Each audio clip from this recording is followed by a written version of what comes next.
See, this is where I'm baffled. Okay. This is where you need maybe to fill me in. Yes, that. Well, why you're looking so hard at me?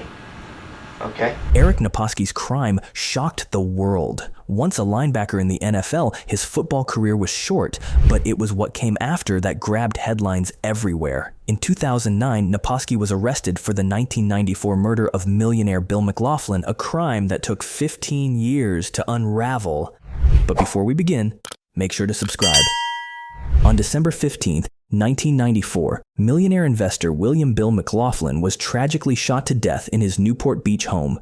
The shocking crime was carried out by Eric Naposki, along with Nanette Ann Johnston, who was not only McLaughlin's live-in girlfriend, but also Naposki's secret lover. Their motive was grim. Johnston wanted to collect a staggering $2.5 million from McLaughlin's life insurance and savings, which is equivalent to about $5.1 million today.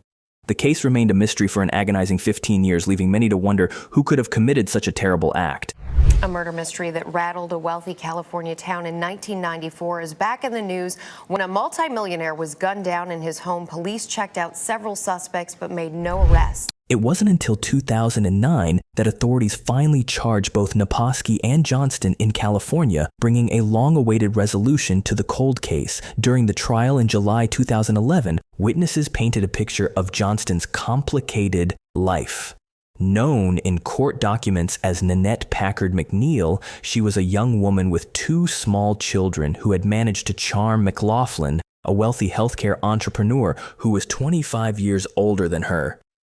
Johnston met McLaughlin through a magazine ad where she sought the companionship of a rich man after he had gone through a divorce from his wife of 24 years. Once they started dating, Johnston moved into McLaughlin's luxurious home in a tight-knit, gated community in Newport Beach. Not only did she become his partner, but she also took on the responsibility of managing his personal finances. On July 14, 2011, a jury in Orange County delivered a powerful verdict, finding Eric Naposki guilty of first-degree murder. This was a significant moment in the courtroom, as the jury also confirmed a special circumstance allegation. They determined that Naposki had committed the murder for financial gain, and he was found to have personally fired the weapon. This was serious because it could have made him eligible for the death penalty. However, in the end, the state chose not to pursue that harshest of sentences.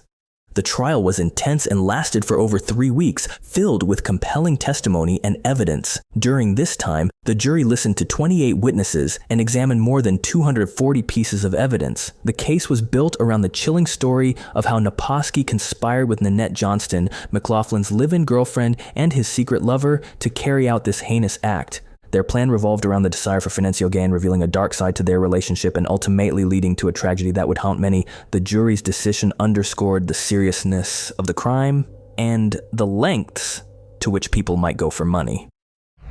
Naposki was initially scheduled for sentencing on October 21st, 2011. However, that day came and went without a final decision, as the sentencing was delayed until 2012. Finally, on August 10th, 2012, he faced Superior Court Judge William R. Froberg, who sentenced him to the maximum punishment, life imprisonment without the possibility of parole. This was a significant moment, marking the end of a long and intense legal battle, but the story didn't end there.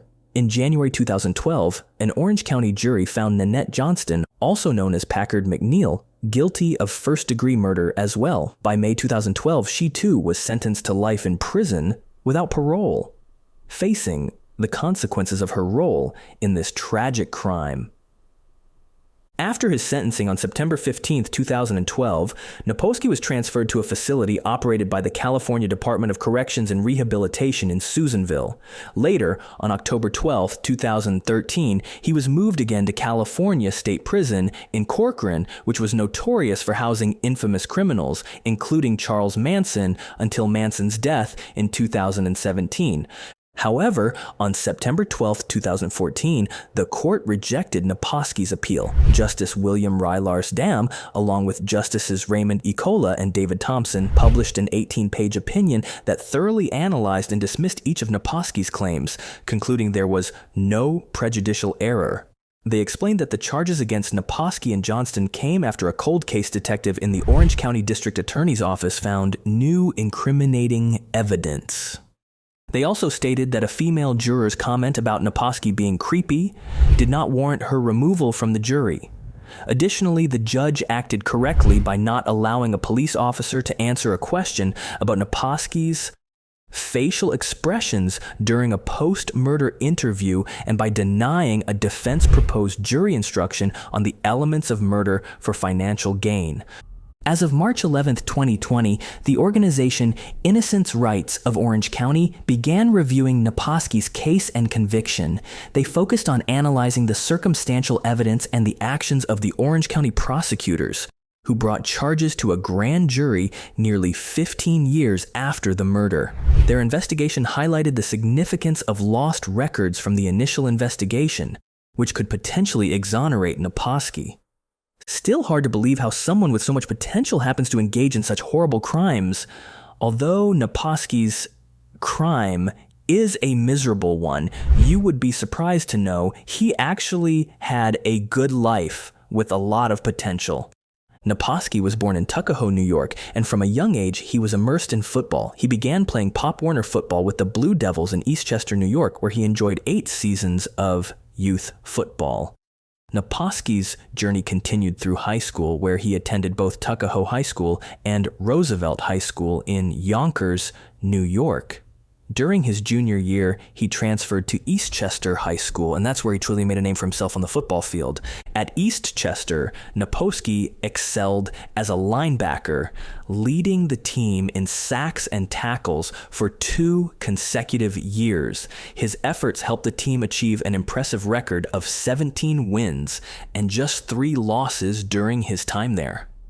Naposki also showcased his versatility by playing other positions, including safety, tight end, and running back during goal line situations. He graduated from Eastchester High School in NCAA, ready to take the next step in his football journey. After high school, Naposki received partial scholarship offers from several colleges, including New Hampshire, New Haven, and Buffalo. However, he ultimately decided to accept a full football scholarship from the University of Connecticut. At that time, UConn was competing in Division I-AA in the now defunct Yankee Conference. Unfortunately, midway through his 3rd year at UConn, Naposki found himself at odds with his coach, Tom Jackson, which led him to leave the football team. With dreams of making it to the NFL, Naposki chose to forego his scholarship and withdrew from the university. He later returned to UConn to complete his education, earning his degree in physical education in 1991, though he briefly left the school again to pursue his NFL aspirations. He had missed his senior year at Connecticut due to family obligations,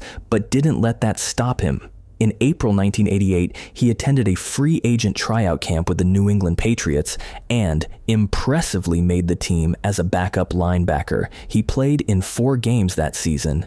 His NFL journey continued when on March 1st, 1989, he signed as a Plan B free agent with the Dallas Cowboys. However, his time there was short-lived as he was released on August 15th. Just a few days later, on August 18th, he was claimed off waivers by the Indianapolis Colts, but only played in 1 game before being released again.